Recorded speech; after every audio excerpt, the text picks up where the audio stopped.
Bienvenidos a The Debate. Imagínate esta escena, porque te garantizo que la has vivido o la has presenciado en tu oficina hace poco. Tienes sobre el escritorio un celular de $2,000. Es una maravilla absoluta de la ingeniería moderna, ¿no? Tiene este cristal ultradelgado que literalmente se dobla, unas bisagras de grado aeroespacial que parecen sacadas de un reloj suizo carísimo, y pantallas brillantes que se despliegan como un artefacto de ciencia ficción. Y sin embargo, justo al lado de esta obra maestra tecnológica de bolsillo, hay una laptop abierta. Sí. ¿Y la razón? El usuario tuvo que abrir la computadora portátil simplemente para escribir un correo electrónico de 3 párrafos sin querer lanzar el teléfono por la ventana de la frustración con el teclado táctil. O sea, es la gran paradoja de nuestra productividad digital. Es una imagen absurda, la verdad, pero es dolorosamente precisa. Tenemos supercomputadoras cuánticas en el bolsillo que por alguna razón nos obligan a volver a la tecnología de hace 20 años cuando realmente necesitamos sentarnos a trabajar en serio. Exacto. Y hoy exploramos precisamente esta colisión, este choque frontal entre el hardware ultra premium, cosas como los teléfonos plegables y las gafas inteligentes, y los límites que parecen inamovibles de las interfaces de usuario y la ergonomía humana. Como anfitriona, mi postura para nuestra discusión de hoy es súper clara. Estoy convencida de que estos nuevos factores de forma están evolucionando genuinamente nuestra capacidad de interactuar con el mundo digital. O sea, la incomodidad que experimentamos hoy es simplemente la brecha natural entre nuestros viejos hábitos, arraigados en usar un ratón y un teclado, y el tremendo potencial de este nuevo hardware. Bueno, vengo de un ángulo distinto. Yo sostengo que un dispositivo de $2,000 que te obliga a usar una computadora tradicional para hacer el trabajo real, eso es la definición exacta de un estancamiento tecnológico carísimo. La interfaz de usuario nunca, pero nunca alcanzó al hardware. Y en el proceso nos han convertido esencialmente en probadores beta de lujo y honestamente en dispositivos de vigilancia andantes. A ver, para entender mi posición, tenemos que mirar la trayectoria real de esta tecnología, ¿verdad? No quedarnos con la primera impresión, porque ya no estamos en el año 2019. Ah, los tiempos oscuros. Totalmente. Yo recuerdo perfectamente cuando Samsung lanzó el primer Galaxy Fold y las unidades de revisión fallaban en cuestión de días. Entraba una simple mota de polvo en la bisagra y toda la pantalla moría. Los críticos, y de manera súper comprensible, descartaron toda la categoría como un truco publicitario. Y lo era, en ese momento. Quizás, pero la tecnología madura. Y lo hace súper rápido. Hoy, si observas dispositivos como el Galaxy Z Fold 6 o el Pixel Fold 2, estamos hablando de cristal ultradelgado real. Tienen sellos resistentes al agua y bisagras rediseñadas que soportan de manera comprobable, ojo, más de 200,000 pliegues. Sí, bueno, que en teoría son unos 5 años de uso. Digo, si le creemos a los laboratorios de pruebas corporativos. Claro, 5 años de uso promedio. Y no es solo la durabilidad externa. Internamente son unas bestias absolutas. Tienen procesadores como el Snapdragon 8 Gen 3, almacenamiento UFS 4.0, y para poner eso en perspectiva, significa que el cerebro de este teléfono puede leer y escribir datos tan rápido como una computadora de escritorio de gama alta. Ya. O sea, elimina por completo ese microsegundo de retraso cuando saltas entre una hoja de cálculo gigante de Excel y una videoconferencia en alta definición. No son solo juguetes caros, ofrecen ventajas tangibles. Piensa en sistemas como Samsung DeX. Llegas a la habitación de un hotel en un viaje de negocios, conectas tu teléfono a la televisión con un solo cable y ¡pum! De repente tienes un sistema operativo de escritorio completo frente a ti. El hardware ya llegó. Está kilómetros por delante de nuestras costumbres actuales. A ver, te compro la idea de que la ingeniería detrás de la bisagra es fascinante. Te la compro. Pero fíjate en esto. El problema no es si el procesador Snapdragon puede hacer 1 trillón de cálculos matemáticos por segundo. El problema es que la relación entre ese precio astronómico y la utilidad real está completamente rota. ¿Rota?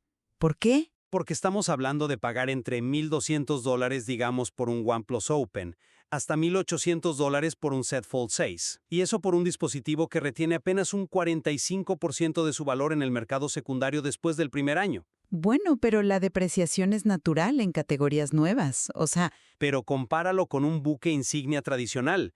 digamos un iPhone 15 Pro que retiene el 65 o incluso el 70% de su valor. Financieramente, el mercado te está gritando que esta tecnología es un riesgo irracional. ¿Y por qué el mercado secundario lo castiga tanto? Porque estás asumiendo una vulnerabilidad mecánica constante que no existe en un bloque de aluminio sólido.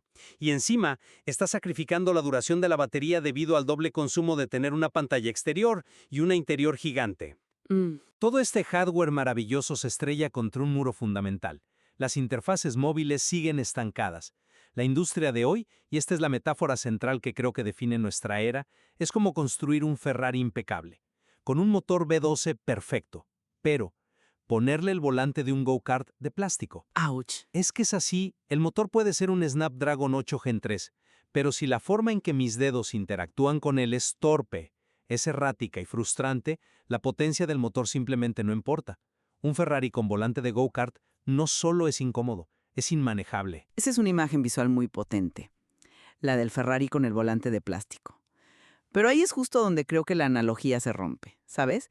Especialmente cuando hablamos de la ilusión de que estos dispositivos intentan reemplazar a la PC tradicional uno a uno. Ajá. Tú mencionas que no justifican el precio porque son inmanejables para ciertas tareas. Pero para un segmento enorme y creciente de profesionales, estos dispositivos brillan exactamente donde tu computadora portátil falla rotundamente, que es en la ubicuidad absoluta. No siempre estás sentado en un escritorio. Claro, pero... Espera, hablemos de cómo funcionan en el mundo real. Con las interfaces de programación, las APIs nativas que Google introdujo en Android 14 para diseños adaptativos, el flujo de trabajo es genuinamente nuevo. No es solo hacer la pantalla un poquito más grande. El código subyacente de la aplicación cambia en tiempo real. Ya. Puedes empezar a leer un documento en la pantalla exterior, en un formato estrecho mientras caminas. Abres el dispositivo y sin que la aplicación se reinicie, el texto se reformatea, aparece una barra de tareas tipo tablet en la parte inferior y ahora puedes arrastrar un PDF a la otra mitad de una pantalla de casi 8 pulgadas. Sigue siendo una pantalla de 8 pulgadas. Sí, pero es una oficina de bolsillo. Juzgar a un teléfono plegable por no tener la ergonomía de una laptop de 14 pulgadas es como juzgar a una navaja suiza de alta gama por no ser una caja de herramientas de taller mecánico. Bueno, pero... Nadie espera construir un motor con una navaja suiza, pero te salva la vida porque la tienes en el bolsillo en el momento exacto en que la necesitas. Su valor reside en su versatilidad ubicua, no en la fuerza bruta estacionaria. Espera. La analogía de la navaja suiza suena fantástica en un comercial, te lo concedo, pero omite el detalle más testarudo del universo, que es la física básica. Por pura física, por la termodinámica y la ergonomía del cuerpo humano, un teléfono, sin importar en cuántas partes lo pliegues como un origami, nunca va a reemplazar a una PC para el trabajo pesado. No dije que la reemplazara para el trabajo pesado. Pero nos venden esa idea. Los datos de nuestros materiales de referencia ilustran esto perfectamente. Una MacBook Pro o una PC de escritorio siempre tendrán una ventaja insuperable, que es el volumen físico. Tienen el espacio para disipar el calor. Cuando le exiges al procesador de un plegable, en 5 minutos el dispositivo se calienta y el sistema tiene que ralentizar el chip para no derretir los componentes. Una laptop no tiene ese problema.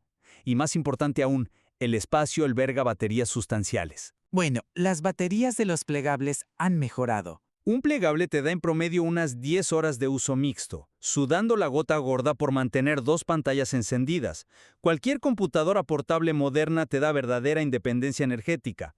Es que nos venden la idea de que podemos hacer todo ahí y nadie, absolutamente nadie en su sano juicio, quiere un smartphone del tamaño o peso de una laptop en el bolsillo. De acuerdo, el peso importa, pero... Y aquí hay una ironía que roza lo absurdo. Para ciertas tareas complejas, digamos hacer un modelo financiero en Excel o editar capas con precisión quirúrgica en Photoshop, mi vieja Power Macintosh G3 del año 1999, esa que venía en colores translúcidos, me resulta mucho más útil y ergonómica que pelear contra los toques accidentales en una pantalla táctil moderna de $2,000. No me digas. Te lo juro. La productividad real, la que mueve la aguja, requiere un teclado físico. Un ratón que te dé precisión de píxeles y espacio visual, cosas que un factor de forma de bolsillo, por definición estructural, tiene que comprometer. Una Macintosh G3 de 1999. Es una imagen súper cómica, tengo que admitirlo. Me imagino a alguien en un café moderno sacando esa máquina gigante color mandarina y enchufándola en la pared. Sería la envidia del café, estoy seguro. Seguro, pero honestamente entiendo a dónde vas. Ilustra perfectamente la fricción de la que estamos hablando. Tú argumentas que el famoso volante de go-kart, es decir, la interfaz táctil intentando emular tareas complejas en una pantalla pequeña, arruina la experiencia del Ferrari. Pero a ver, pongamos eso en perspectiva histórica. ¿No crees que simplemente estamos en una fase de transición súper temprana? No lo llamaría temprana a estas alturas. Mencionas que las interfaces están rotas, pero yo veo exactamente lo contrario. Veo un ecosistema vivo, experimentando salvajemente. Piénsalo así. El modelo de ventana, ratón y teclado que damos por sentado y que tanto amas de tu vieja Mac no nació de la noche a la mañana. La industria tardó décadas en estandarizar cómo debía funcionar un clic derecho o qué significaba arrastrar un archivo. Pero es que esa fase de transición salvaje de la que hablas ha matado algo que era fundamental para nuestra cordura mental, la consistencia. La consistencia en el diseño de la interfaz de usuario. Y este es el segundo punto crítico de nuestro debate.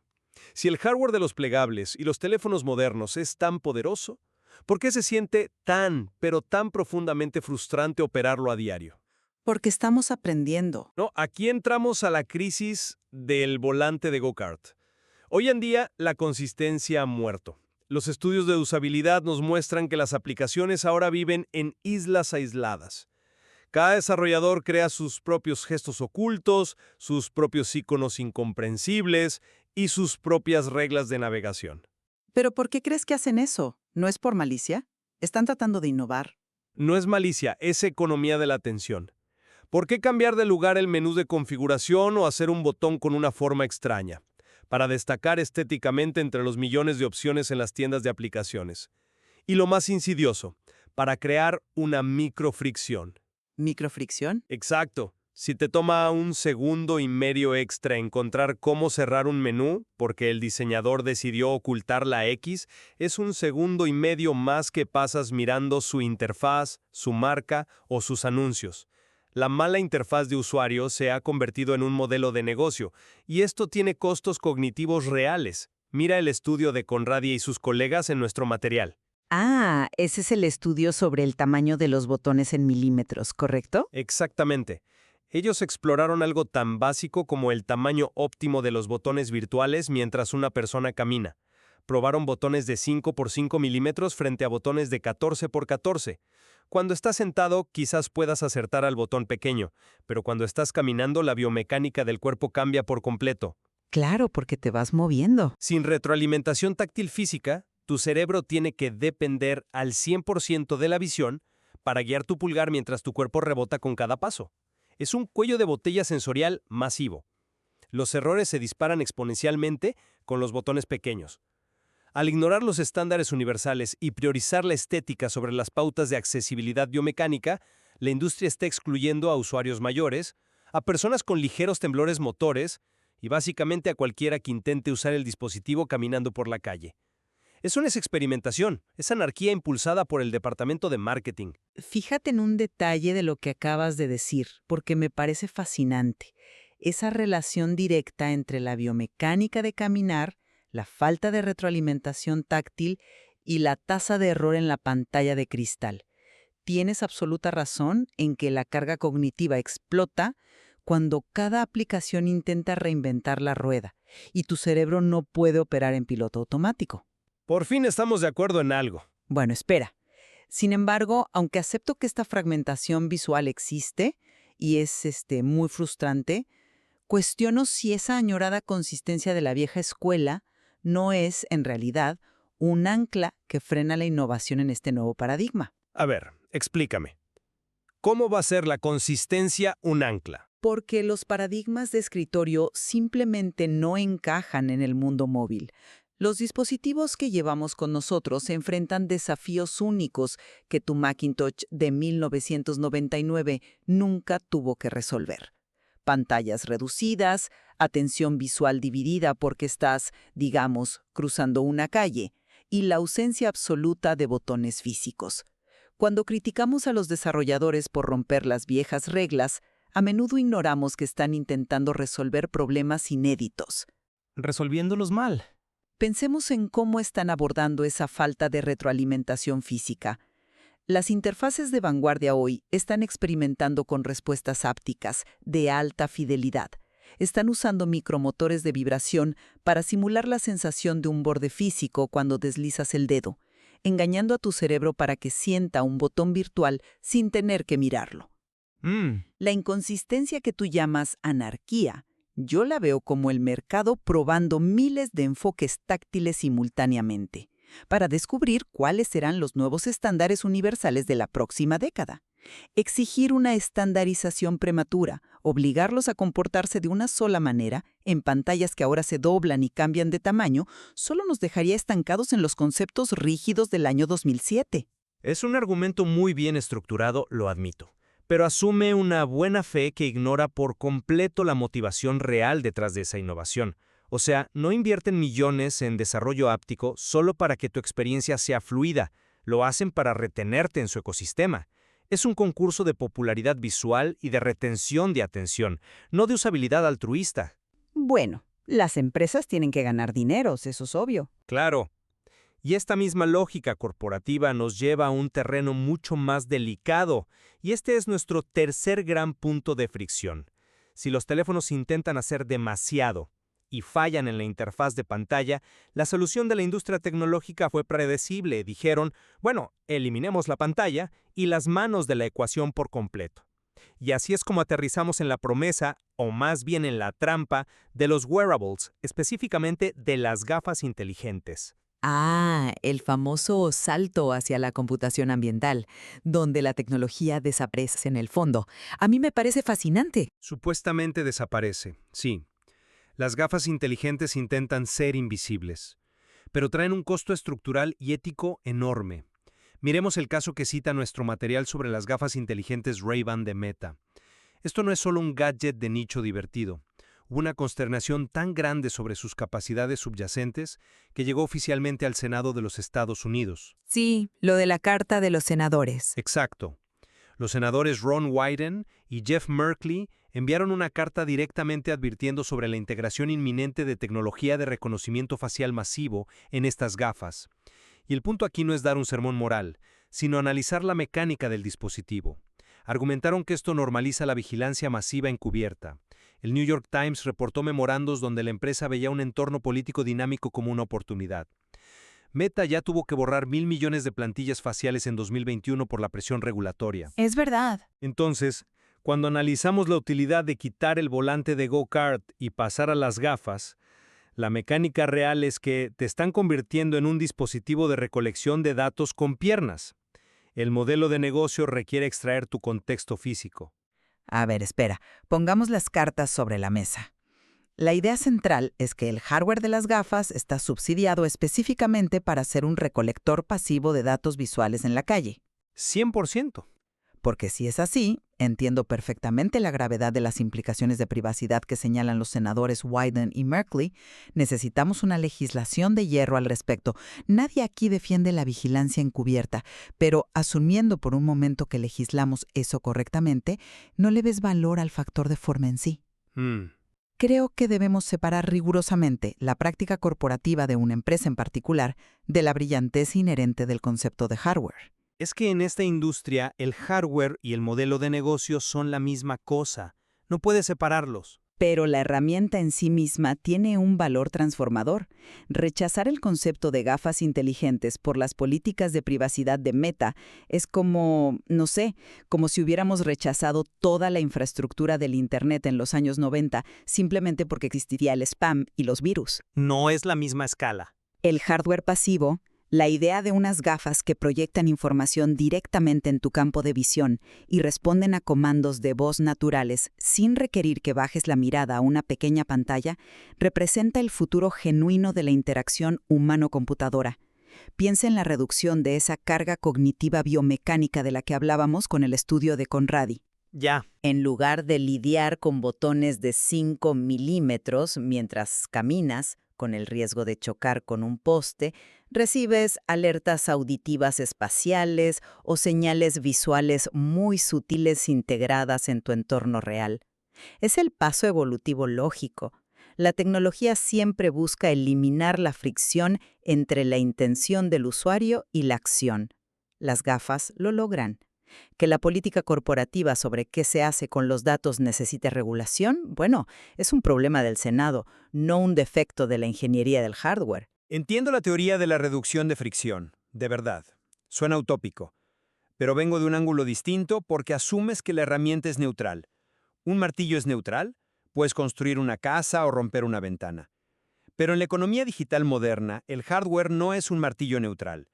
Se diseña desde su concepción, con cámaras siempre activas y micrófonos de campo lejano porque la extracción de contexto es el objetivo principal del diseño, no un subproducto accidental. Bueno, eso es una visión muy pesimista. Tú lo llamas computación ambiental y la cima de la evolución de las interfaces. Yo observo la mecánica real y veo que estamos cediendo nuestra autonomía perceptiva. La razón genuina por la que tenemos que sacar la laptop del escritorio para escribir un correo productivo y por la que los teléfonos se sienten frustrantes no es porque los ingenieros no sepan cómo hacer un buen teclado virtual. Entonces, ¿qué es? Es porque la industria dejó de diseñar herramientas para que nosotros las usemos a nuestra conveniencia. Empezaron a diseñar herramientas enfocadas en captar nuestra atención y nuestros datos. El teléfono plegable prioriza la estética deslumbrante que se vuelve viral en redes sobre la ergonomía probada. Y las gafas inteligentes priorizan la captura de datos sobre la utilidad real de interfaz. El famoso volante de go-kart existe en el Ferrari, porque francamente a la industria no le importa mucho si chocas, siempre y cuando sigas pagando la gasolina del ecosistema. Wow, es una postura implacable. Y admito que está anclada en una lectura muy realista de cómo funcionan los incentivos del mercado actual. No podemos ignorar la economía subyacente que financia estos dispositivos.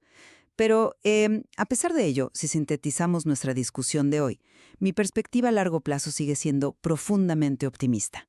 Me doy cuenta. Creo que subestimas un poco la resiliencia y la agencia del usuario, además de la verdadera maravilla ingenieril detrás de estos avances. A pesar de las asperezas actuales, de las inconsistencias en los botones táctiles y de las preguntas súper difíciles sobre hacia dónde va la computación ambiental, estamos viviendo una era dorada de experimentación. Los teléfonos plegables de $2,000 y los wearables de primera generación son esencialmente los prototipos públicos del futuro. Prototipos carísimos. Sí, pero están intentando hacer algo increíblemente difícil. Adaptar el poder de cálculo de una computadora de escritorio a la caótica y fluida movilidad física del ser humano. Hay fricción, sí, hay momentos en los que quieres lanzar el teléfono, por supuesto, pero nuestros hábitos motrices y los estándares de software simplemente necesitan una década para asimilar y alcanzar esta nueva realidad física de las pantallas transformables. Y mi síntesis es que la innovación de hardware, por más brillante que sea la bisagra de titanio, si carece de usabilidad práctica en la vida diaria, no es más que una costosa ilusión. Nos hemos dejado deslumbrar colectivamente por las especificaciones, por el procesador, por las pantallas que se doblan como magia y las gafas de sol que escuchan, ignorando que los fundamentos biomecánicos de cómo interactuamos con las máquinas están siendo sacrificados en el altar del diseño estético. Mientras las interfaces sigan intencionalmente rotas o fragmentadas para favorecer métricas de atención, seguiremos estancados. Seguiremos pagando precios exorbitantes, absorbiendo una depreciación masiva, simplemente para tener el dudoso privilegio de intentar manejar Ferraris ultramodernos, que tristemente vienen equipados de fábrica con volantes de go-kart. Creo que en lo que ambos convergemos, y de manera muy clara, es que la intersección entre el diseño ergonómico de nuestros cuerpos, la capacidad extrema del hardware moderno y los modelos de negocio detrás de ellos, es una línea mucho más frágil y desordenada de lo que cualquier campaña publicitaria de Silicon Valley está dispuesta a admitir. El avance tecnológico real no es una línea recta, ¿no? Es un proceso lleno de ensayo, error y adaptaciones constantes. Totalmente de acuerdo en eso. Es un terreno fascinante, pero lleno de promesas mecánicas brillantes y realidades ergonómicas profundamente frustrantes. Y creo que nuestro material de origen ofrece muchísimo más para explorar sobre cómo exactamente el tamaño de un botón o la curvatura de una pantalla terminan dictando de manera invisible nuestro comportamiento diario. mucho más de lo que notamos conscientemente. Así es, y con esa idea en mente, los invitamos a ustedes, quienes nos escuchan, a observar con otros ojos sus propios dispositivos. La próxima vez que sientan esa fricción diaria, cuando miren ese teléfono deslumbrante, carísimo y superpotente sobre su escritorio y, digamos, suelten un suspiro de resignación antes de abrir la laptop solo para redactar un correo, deténganse un segundo y pregúntense, ¿está esta maravillosa tecnología adaptándose verdaderamente a sus necesidades humanas o son ustedes quienes están contorsionando sus hábitos para adaptarse a ella? Gracias por acompañarnos en este análisis y nos vemos en el próximo encuentro.